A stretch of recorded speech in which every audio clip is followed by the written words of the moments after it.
That is some coffee. Take a two to my lute. Hello, and welcome to today's episode of Chapter by Chapter. I am your host, Will Cowan, and as always, with me across the internet is Mr. Steve Haynes. Steve, how you doing today? Hello, I am great. It is a new week and a new chapter. I'm excited. I like how the chapters are basically broken up in these weird 5-chapter mini stories in a way, or every 5 chapters you leave off on a cliffhanger or something like that. There's always the chapters leave off on good places where you can end the week with and then come back the next day or come back the next week just ready to go.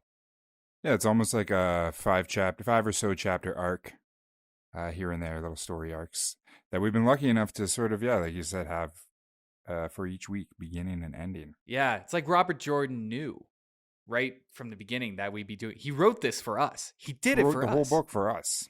Yeah. We're inscribed in the back for Will and Steve for their dumb podcast. 'Twas written in stone since the beginning of time. So today we're going to be looking at chapter 16, The Wisdom. If you guys have been keeping up with us with the story, or if you're just here listening to us just bitch to each other, that's fine as well. But last chapter we left off with Rand, Tom, Perrin, and Matt all about to walk into the inn where they've been hiding out to face the Stag and Lion. The Stag and Lion. I had Prancing Pony in my head, and I was like, that's the wrong inn. That is the wrong inn. That's wrong. Completely wrong. That's wrong a lot of things. That's wrong a lot of things. And they're about to go inside the Stag and Lion to deal with Nynaeve, who is a force to be reckoned with for the people of Emond's Field. Basically, the chapter lets off them coming in, and I like the last phrase that they have in the last chapter where they get ready to face a group of Trollocs the same way that they're gonna face Nynaeve. Well, they don't know. She can fuck shit up, man. Well, they don't really know what she's capable of, and they're frightened. So as soon as they go in, Rand gets pulled away. For the second time, is this the second or third time? This is multiple times where Rand gets pulled away by Min for Min to go crazy on him. Just go. I think it's the 4th time. Yeah. And he's like, fucking get away from me. How many times do I have to tell you just to fuck off? And Min is like, that girl that just walked in, I have no idea who she is, but she's got the sparks. She's got the touch. I foresee her being a part of all this nonsense that you are all a part of. She makes a point during that conversation where she's like, when you guys are apart, the sparks, the feeling that I get between all of you, it's not nearly as strong, but when you guys all come together, it's like Voltron. Yeah. Oh yeah. Power Rangers, Voltron. It all just comes together and they form one giant fucking. The sparks are that much. The energy is that much stronger. Yeah. And Rand is like, fuck off. Rand's like, babe, I don't need to hear this right now. Can you tell we're in all battle stance? Of course. we know. We're all battle. Get away from me, you crazy person. I'm trying to deal with my life. And he finally gets away from her, and they get into a room where there is Nynaeve, Moraine, Matt, Perrin, Lan, Rand, Egwene, everybody, and Tom. Whole party. Yeah, I was purposely trying to say all the names so I make sure that I still had all the cast characters in my head. I'm glad you did. That's a lot. Yeah, and it's a lot. There's a lot of characters going on here. And they start having their conversation. Nynaeve, basically, it starts off with Lan going like, "How'd you find us?" Mm-hmm. And he's impressed. He's not only how, but very, very impressed that she did, that she was able to somehow track them down. Well, Lan went out of his way to set up secret camping spots, hide their trails, peppered cover all the the way trails. Oh yeah, running up and down like that poor horse he was riding must have ridden like twice the journey that everybody else has been riding because he's been going back, checking the coast is clear, Yeah, that horse is dead now. riding back up front. Got a new horse. Yeah, just it's dead. So he's like, "How'd you do it?" And I don't know if it's kind of like a cheap write off or kind of a cool point for the character because Nynaeve is like, "I grew up in Emmons Field, bitch. I I know how to track. I know how to hunt. I learned from the best people, and I think it was her dad. She learned from uh, tracking people from her dad back in Emmons Field when she was a child." And Lan is like, "Damn, He's kind of accepts it pretty willingly. It's yeah, just kind of like, oh, okay, yeah, okay, you're a tracker. Checks out. yeah." Which, like, you think he'd be a little bit more angry or embarrassed by that, kind of because of the, I don't know. He's got such like a sense of pride, you know. If a Trolloc was able to track him, you know, he'd be lashing himself in the back in like for every step that Trolloc took in their direction. He's very you know? level-headed though.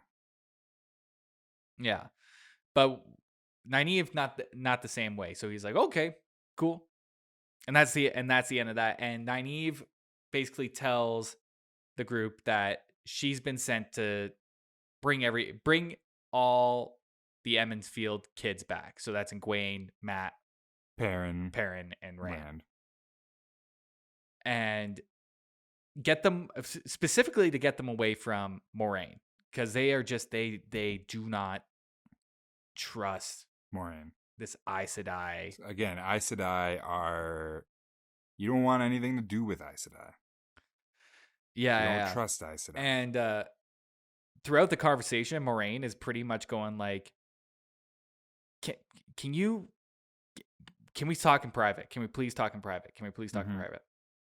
Eventually they get to that point where they do start talking in private, and Rand, Lan, everybody, I don't know why I keep putting names down. Maybe it's fun for me. It's kind of fun. At this point, we could say everyone. Yeah, everyone. Everybody leaves the room, and Moraine and Nynaeve have a conversation in that room, just waiting for what is to be said. I can't remember if Lan talks to Rand or not, like during this exchange where they're just waiting, or they just kind of like wait outside, and it jumps to when Nynaeve comes out. Because when Nynaeve comes out, they wait outside. Yeah, and when Nynaeve comes out, I can't tell. She basically comes forward to Rand and says like, "This is what is actually happening here," and she's like, "We tried to come to we want to bring all you kids back, but Village couldn't come to an agreement who should do it. Essentially, everybody was like, I should do it, I should do it, I should do it, I should do it." And nobody could come to an agreement. So instead, she went to the women's circle, explained to them the situation, and they basically gave her their blessing. Like, okay, go deal with this. And that's basically what set her off on this path to find them in Barrelon at the Stag and Lion. But she brings up a point where it's like, Moraine kept on asking me if any of you guys were born outside of Emmons Field. And Rand like starts thinking about all the fever dream nonsense that Tam was talking about earlier when he got struck by the Trolloc. And he's like, he just tells Nynaeve that like, my dad was talking about finding me somewhere outside of Emmons Field, or finding my mother, or whatever he said at that point. And she, yeah, but he does mention, like, he does say he was born there. Yeah, they're all like, yeah, of course we were born there. Then he's like, also like, there's this. Yeah, but then Nynaeve goes like, well, from what I remember, Tam came back with a woman with a child, and we've just all agreed that that's his mother. Those are Rand's parents, and this is the child that Tam came back with. Like, this is his kid. And then Rand just immediately took that as like, oh, so I was born outside Emmons Field. Yeah, which I guess he was. Yes, absolutely, he was. Yeah. He is the chosen one here. Yeah, I mean, of course he is. Yeah, again, it's like if any questions are posed to him that are things like that. It's like that damn sword, man. Just watch. Like, by the time we get to like the 6th book in this series, that sword is going to mean nothing. He's going to pull it away and just like, nah, it's just a piece of iron. He found it. Well, I mean, on that note, the sword, we get a bit more of the sword in this chapter, don't we? Is that this one? Like the sword is taking to Rand a little bit better, or Rand's taking to the sword a little bit better. Yeah, like, well, that's probably because of the lessons he's been taking with Lan and the fact that he's had to fight off Trollocs now and actually had to go to war in a way. So of course he's taking to it better.